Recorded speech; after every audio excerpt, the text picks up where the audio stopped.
an extra. Guys, I did a thing and it was dumb, and I did another dumb thing. I didn't make him do it at all, I promise. Kyle made me do it. I did. Why? Why?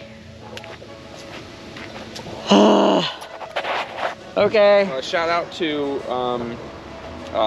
the Port Jeff Ferry Steamboat Company, or whatever the heck it's called, for trying to charge me an extra $19 because my tailgate was down.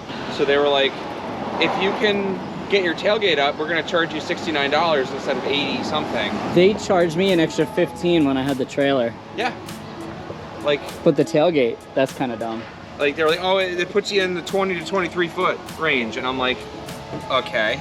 Me and this channel, we don't like the ferry, because they remember when the ferry left me high and dry trying to go to fucking Mount Washington, and I had to ride all the way around. Yeah, because it was too choppy. God, motorcycles are tip hazards. So I got another bike, I guess. I don't know. Why? Why have I done this? So it's probably gonna high center. If I had to take a wild guess. It's got like shit pipes on it, so just drag it.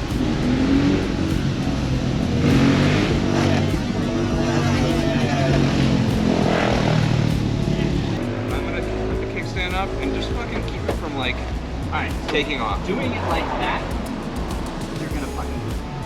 Alright, just keep it from like taking off completely. I'll be able to hold it from rolling like very fast. Let me get the kickstand off first.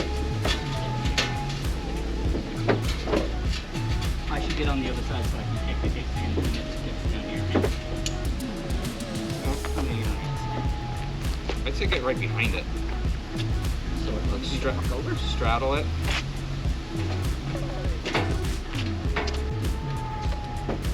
It's gonna high center, so it'll slow down in a minute.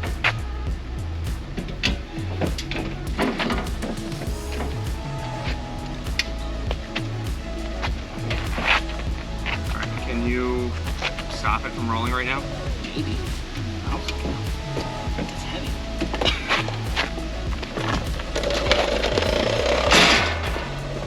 Hey! That chain doesn't sound very happy. Oh, it needs a spacer. What? It needs a spacer. What do you mean a space? Oh, it's rubbing against the shock. That's cute. The chain's brand new, tires are brand new. You got some shitty ass exhaust that you're probably gonna just gonna chop off.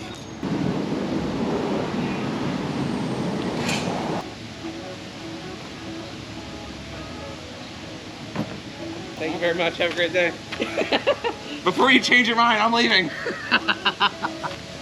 So, what's your preferred method? Venmo. Okay. I'll do that. If you want to put it in your video. Kyle-Bevis-3. There's 3 of us in this Send Kyle money. Send Kyle money to pay for my bike. If 500 of you send him $1. That's a good deal. It's a good deal. I mean, if each of your subscribers, not including me, sent you $1, I'd have $630 something. 642, I think now. Oh, you gotta bump them numbers up.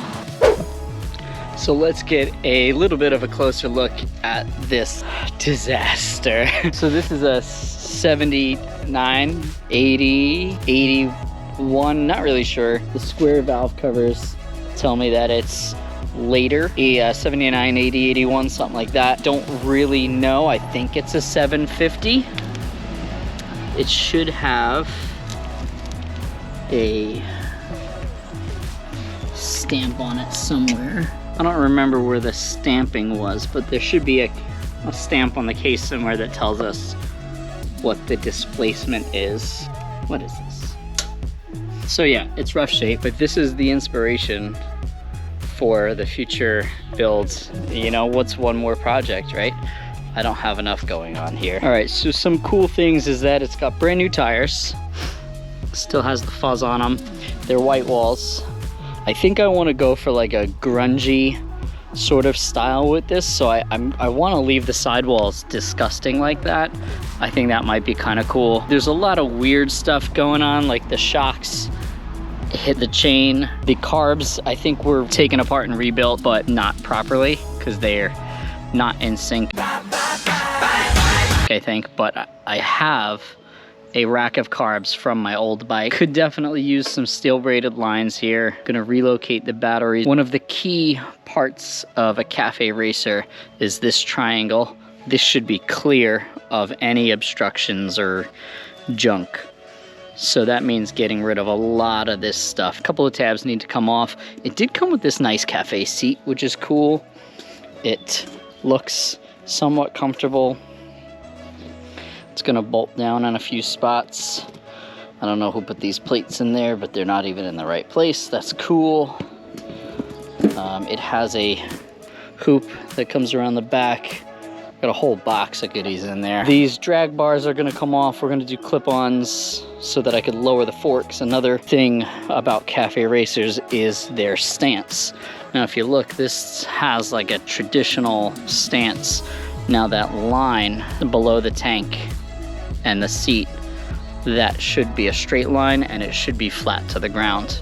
And that's the second key point to a cafe racer build. So it did also come with a bunch of parts. I don't think I'm gonna use most of this. There's some calipers, levers,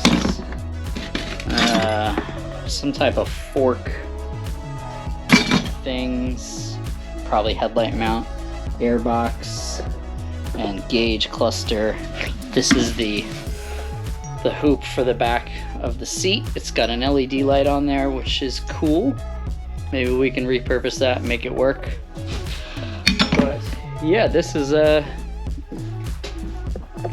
latest addition to my long list of already going projects here. So yeah, I don't really have a timeline for this thing. We're gonna go with eventually. Just because it's a lot. It's a lot. It's not as much as I'm making it sound. It's a lot of like little details, and I think probably like a good 15 to 20 hours worth of work would get this thing pretty squared away and rideable and ready for the road. So yeah, something like that. But we're gonna document all of the little changes here and there, all of the upgrades, all of the cafe build stuff. So make sure you stick around. If you don't like cafe racers, that's fine, because we do race car things. I have a big truck. What else are we building in here? I have more motorbikes. I have a Honda VFR and a Grom, and then I have this thing. It's a Honda VFR powered formula car that we're building. It's become a little bit of a shelf, but eventually we'll finish that. So it might be a good idea for you to subscribe, because we drop a new video every Tuesday, and hopefully there will be some cafe racer videos for you to watch. But in the meantime, go get some tacos, and I'll see you guys next Taco Tuesday. Like, comment, subscribe. Stay tuned for more content. That's so going in too. Counter steer garage. All right.